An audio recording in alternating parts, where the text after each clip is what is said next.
કેમ છો? મજામાં? સુવાક્યની દુનિયામાં, સુવિચારની દુનિયામાં આપનું સ્વાગત છે.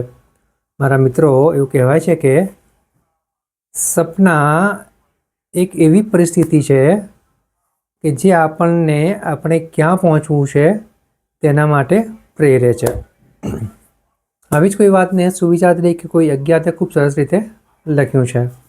આજનો જે સુવિચાર છે તેનો વિષય છે સપનાઓ, ડ્રીમ્સ. કોઈ અજ્ઞાતે લખ્યું છે કે સપના પણ પૂરા થાય છે જો તમે અવિરતપણે, નિશ્ચિતપણે કોઈ પણ પરિસ્થિતિમાં સતત પ્રયત્નો કરતા રહો અને હાર ના માનો. પણ મિત્રો, વાત ખૂબ જ સીધી છે, ખૂબ જ સરળ છે, એટલી જ મહત્ત્વની છે. અહીંયા જે વાત છે તે સપનાઓની છે, ડ્રીમ્સની છે.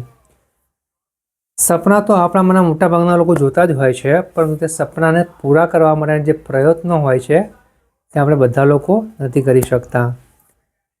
શરૂમાં ઉત્સાહ સાથે આપણે શરૂઆત તો કરી દઈએ છીએ, પરંતુ જ્યાં આપણી મહેનત કરવા છતાં પણ આપણને ફળ નથી દેખાતું હોતું, દૂર દૂર સુધી એવું લાગતું હોય છે કે અહીંયા સફળતા નહીં મળે, અને એના હિસાબે આપણે હતાશ નિરાશ થઈ જઈએ અને પ્રયત્નો કરવાના છોડી દઈએ, તો સપનું માત્ર સપનું બનીને જ રહી જાય છે. આનાથી ઉલટું અમુક વ્યક્તિઓ એવા હોય છે કે જેઓ સતત લાગેલા રહે છે.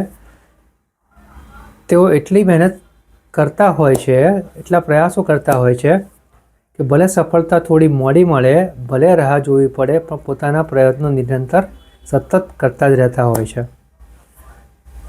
અને જે વ્યક્તિ આવી રીતે સતત નિરંતર પ્રયાસ કરતો રહે છે તે પોતાના સપનાઓ પણ પૂરા કરીને જ રહે છે. એટલે વાત ફક્ત એટલી જ છે કે જે વ્યક્તિ સતત સાતત્યથી સારા અને સાચા રસ્તે સારું અને સાચું કામ કરી રહ્યો છે અને તેના સપના કંઈક હાંસિલ કરવાનું છે, તો તે વ્યક્તિના સપના ચોક્કસ જ પૂરા થાય છે અને તે પોતાના જે સપના છે ત્યાં સુધી પહોંચીને તે લક્ષ્ય પ્રાપ્ત કરી લે છે. તો બસ મારા મિત્ર, સપનાઓનો આ ગુણ આપણા હૃદયમાં ઉતારીએ, આપણા મનમાં ઉતારીએ અને આપણા જીવનને ઓર વધારે સારું બનાવીએ.